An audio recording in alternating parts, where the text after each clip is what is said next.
Good morning, sir. Edward. This is the activity of Group 1. Blind Pilotage. Introduction. Blind pilotage is a navigational challenge faced by mariners when visual reference are limited or entirely absent, often due to adverse weather conditions. Weather conditions such as fog, heavy rain, or darkness. During these circumstances, the reliance on navigational instruments become paramount for the safe and precise maneuvering of the vessel. The planning and execution of blind pilotage require meticulous preparation, careful coordination, and comprehensive understanding of the vessel's equipment and navigational procedures. Planning for blind pilotage involves careful consideration of navigational challenge when visual reference are limited or unavailable. Here's a general outline for planning blind pilotage. Preparation and briefing. Conduct a thorough pre-passage briefing with the bridge team. Discuss the specific challenges of blind pilotage considering factors like restricted visibility, lack of visual cues, and reliance on new navigational instruments.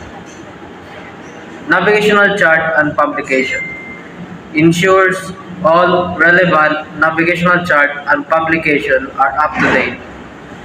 Identify potential hazard, critical points, and alternative routes. Mark position of aid to navigational mark and potential anchorages. Weather and environmental conditions. Obtain the latest weather forecast and updates.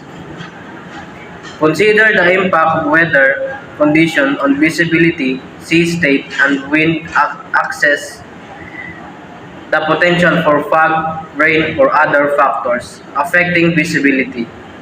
Tides and currents. Consider tidal and current influences on navigation. Consult tidal charts and current table to plan for their effect on the vessel's movement. Navigational equipment check. Ensures all navigational equipment is operational, including radar, GPS, gyro compass, electronic charts, and depth sounder. Verify that backup systems are available and functioning. Emergency equipment and procedures. Check emergency equipment such as life buoys, life rafts, and firefighting gear. Review emergency procedures and assign roles in case of unforeseen accidents during blind pilotage. Communication plan. Establish a clear communication plan among the bridge team member. Confirm radio frequencies for communication with shore authorities, other vessels, and relevant navigational services. Lookout duties. Define specific lookout duties considering the reduced visibility. Assign the personnel to maintain a constant visual watch for other vessels. Bridge Resources Management or BRM. Emphasize the importance of BRM principles for effective communication and teamwork on the bridge. Encourage a collaborative approach to decision making and situational awareness. Pilot or advisor if applicable. This is optional only. If a pilot or advisor is on board, ensure clear communication and coordination with the ship's personnel. Confirm the pilot familiarity with the vessel equipment and blind pilotage procedure. Route planning. Plan alternative routes and anchorages in case of an unexpected challenge.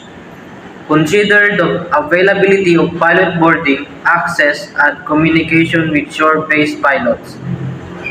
Watchkeeping schedule. Establish a watchkeeping schedule that maintains alertness among the bridge team member. Ensure regular handover, include detailed briefing on the vessel status and navigational conditions. Checklists and procedures. Develop and follow checklists for blind pilotage procedure. Include specific procedure for entering and exiting ports, navigating through restricted waters, and handling emergency situations. Training and familiarity. Confirm that the bridge team is adequate, trained, and familiar with blind pilotage procedures. Conduct drills in practice emergency responses and stimulate navigational under limited visibility conditions. Document and record keeping. Maintain a comprehensive record of the blind pilotage plan, including navigational decisions, communications, and any deviations from the plan. Continuous monitoring and adaptation. Continuous monitor the vessel progress and adapt the plan as necessary based on real-time conditions. Maintain flexibility in response to changing visibility, traffic, and environmental factors. Blind pilotage planning requires a meticulous attention to details and a proactive approach to potential challenge. It involves a combination of navigational expertise, effective communication, adheres to established procedures to ensure the safe passage of the vessel without relying on visual references. The execution of blind pilotage involves putting the planned procedures into action, navigating the vessel safely without visual references. Here is a step-by-step guide for the complete execution of blind pilotage. Commence the watch. The officer of the watch or OOW and bridge team members assume the position following the watchkeeping schedule. Briefing and confirmation. Conduct a pre-watch briefing to review the blind pilotage plan and confirm that all necessary personnel are present and aware of their duties. Equipment check. Verify the operational status of all navigational equipment, including radar, GPS, gyro compass, electronic charts, and depth sounder. Confirm that backup systems are available and functional. Weather monitoring. Continuously monitor weather conditions, noting any changes that may affect visibility or vessel maneuverability. Keep a close eye on fog, rain, or any adverse weather condition. Communication setup. Establish communication with relevant parties including shore authorities, other vessel and navigational services. Confirm radio frequency and maintain clear channels for emergency communication. Lookout duties. Assign personnel to dedicated lookout duties, continuously scanning the surroundings for other vessel navigation marks and potential hazards. Maintain the effective communication between the lookout and the OOW. Pilot or advisor coordination. If a pilot or advisor is on board, ensure clear communication and coordination with the ship personnel. Confirm that the pilot is aware of the vessel navigational equipment and the blind pilotage plan. Navigational decision making. Make navigational decisions based on the planned route, alternative routes, and real-time condition. Adjust the vessel course and speed as necessary to ensure safe navigation. Bridge Resources Management or BRM. Implement BRM principles to facilitate effective communication and collaboration among the bridge team members.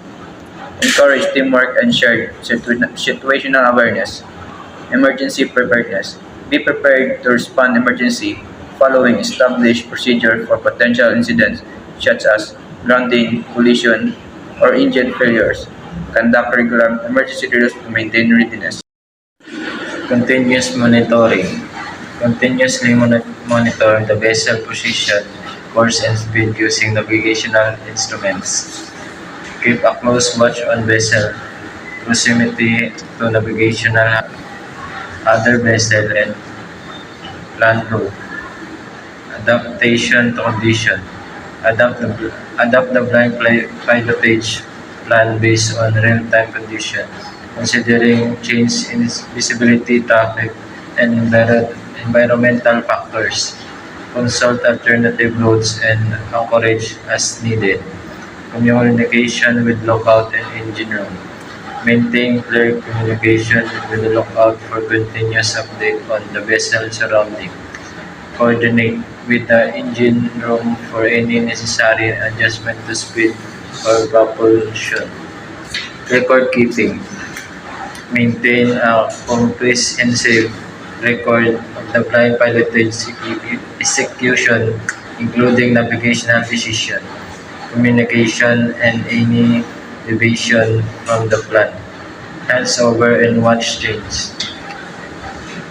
Conduct smooth handover and watch change, providing detailed briefing on the vessel status navigational condition. Ensure a seamless transition between watchkeeping personnel.